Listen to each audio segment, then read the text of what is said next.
Société Alzheimer Gaspésie et Île-de-la-Madeleine a pour mission d'accompagner les personnes atteintes de la maladie d'Alzheimer et les proches aidants à partir de plusieurs écoutes, de plusieurs services qui est de l'écoute téléphonique, relations d'aide, visite à domicile. On a des activités de jour pour les personnes atteintes de la maladie d'Alzheimer. On a également un programme de musicothérapie, musique et mémoire.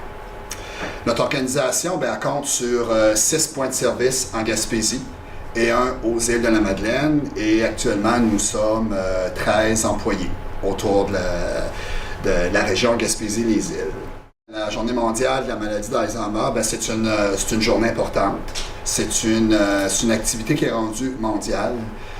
On sait que partout dans le monde, avec le vieillissement de la population, le nombre de personnes atteintes de la maladie d'Alzheimer augmente aussi.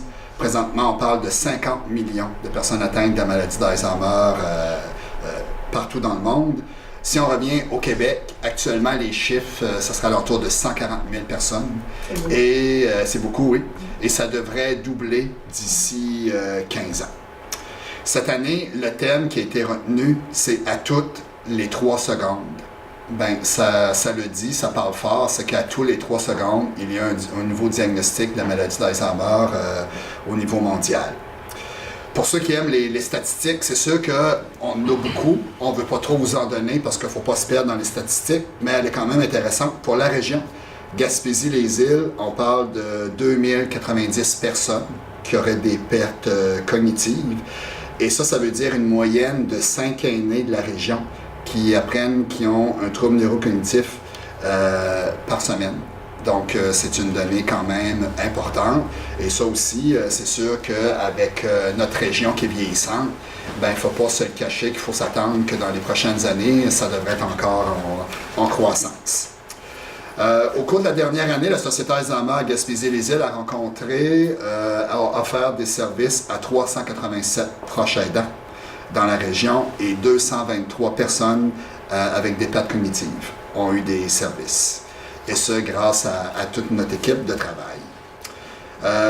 Au cours de la dernière année, nous avons développé beaucoup d'activités en lien avec les personnes atteintes de la maladie d'Alzheimer. Et ça, je pourrais même dire au cours des dernières années.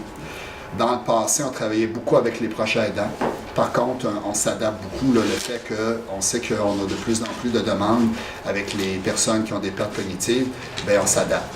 Il y a quelques années, on avait un nouveau projet pilote qui est devenu un projet régional avec musique et mémoire, qui avait été parti également à Bonaventure.